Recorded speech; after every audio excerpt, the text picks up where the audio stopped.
A bombshell new book reveals what Melania Trump really thinks about her sexual predator husband, and it's absolutely brutal. She effing hates him. And it gets so much worse. According to the new book, All or Nothing: How Trump Recaptured America, by journalist Michael Wolff, a source revealed to him the aforementioned opinion and was bewildered that this needed saying. I couldn't agree more. Wolff writes that Trump chose during his campaign to never acknowledge that the most public marriage in the nation was breaking down, even if, by every standard indication, it was breaking down and doing so in public. Trump's staff didn't even know where Melania lived, and she was conspicuously absent from most of his campaign events. A remarkable decision for a first lady. Of course, she wasn't much of a first lady. But then she would rather conspicuously pop up again whenever it created the opportunity for her to profit off of him. The attempt to end my husband's life was a horrible, distressing experience, and we need to uncover the truth.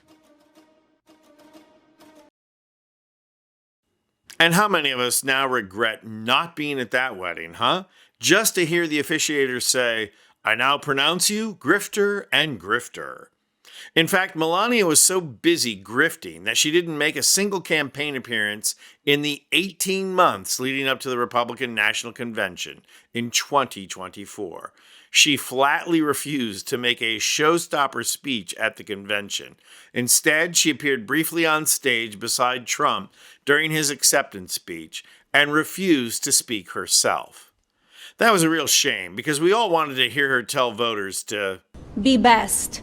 But Wolff writes that whatever was going on, and no one had any idea what was going on, at least no more than what was plainly obvious, it had certainly not been helped by the Stormy Daniels trial. To no one's surprise, Melania refused to appear beside him in court. But that part wasn't about the marriage or the infidelity, it was self-protection.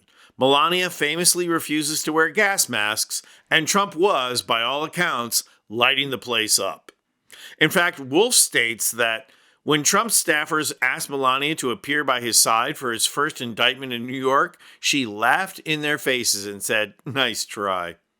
After the trial, Trump's staff worked on crafting a plan for Melania's role in a second Trump White House, coining the idea of part-time first lady. That would allow her to spend more time in New York.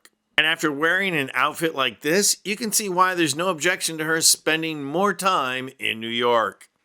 There is one point where Wolff is off base. He writes that nobody knows the answer to the "what about Melania" question, not even the people closest to him. What is the nature of the marriage? Nobody can tell you. Nobody can tell you? I think Wolff meant everyone knows. It's a complete and utterly transactional relationship. She's absolutely witless and basically owes her citizenship, if not her parents, to Trump. She came here illegally, wrongly received a visa, and then married Trump to secure her stay. She couldn't survive on her own if her life depended on it. And she's not going to divorce him because she gets nothing but the chance to write one tell-all book. And what is she going to tell us? Stormy Daniels has already revealed the truth. Oh, is this the one? It's a nubbin! So if Mel wants to stay in wealth, she stays in a sham marriage where she never has to see Baron von Schützenpants. No mystery. So when word hit the street that Wolff was working on a book, the campaign panicked and instantly started spinning, calling him a disgraced author. No, he's not. And saying he's a known peddler of fake news. Of course, whenever Team Trump speaks like that, you know the opposite is true. So let's review. Grifter, sham marriage, illegal immigrant who is also a grifter. I mean, I don't want to be reductionist, but what else can you say about these two? Other than... Correct angle? Yes. They might fall off, though. Oh! Is this the one? It's a nubbin! A what? It's a nubbin! I'm Anthony Vincent Gallo for Occupy Democrats.